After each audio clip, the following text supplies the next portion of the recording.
Amazwi amnandi awathethileyo umsindisi wethu Yesu Kristu ubo bonke abaguqukela kuye ngenyaniso esithi izani kum nonke nina nibulalekayo enisindwa ngumthwalo onzima ndaye ndiyakunika ukuphumla. uThixo alithanda kangaka ilizwe wade wapha ngonyana wakhe ekuphela kwamzeleyo kuze bonke abakholwa kuye bangatshabalali koko bazuze ubomi obungunaphakade. Yifana nokuthethwa nguPawulos liyinyaniso lilizwi lifanele kwamkelo lokuba uYesu Kristu weza emhlabeni ukuze asindise aboni. Yifana nokuthethwa nguJohane xa sisona sinomthetheleli kuye uba wethu yena osisisi sezono zethu. Siphakamiseni inhliziyo zenu. Masibulele kuYehova uThixo wethu. Kufanelekile kunene kulungile. Kungumsebenzi esiwabelweyo kuzo zonke indawo. Basikubulele Yehova Thixo usimakade. Ngoko kwakunye nengelosi. Na wonke umhlaba wasezulwini siyalibonga, siyalizukisa, siyalidumisa igama lakho elingcwele. Sisithi uyingcwele, uyingcwele, uyingcwele Yehova Thixo wemikhosi. Izulu lizele nomhlaba ubungcwalisa bakho mawudunyiswe ngosephezuko. Amen.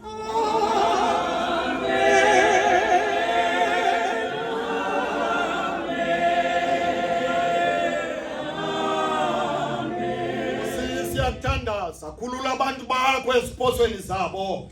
Sesithi ngabo ubele bakho obukhulu. Sisindiswe esikanjeni sezo zona esizenzileyo ngobuthathaka bethu.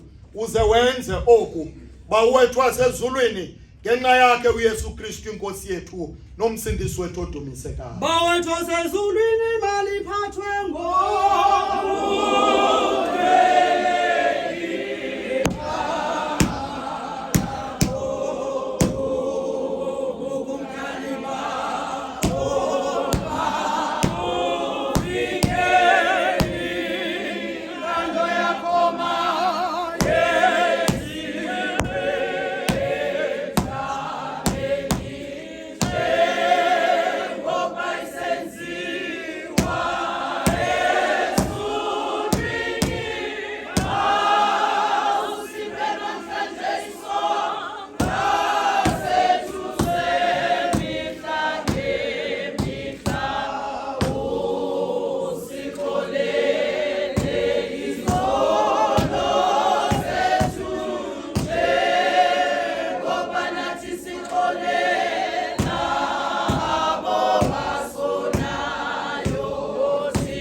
udumiso malubekho kuye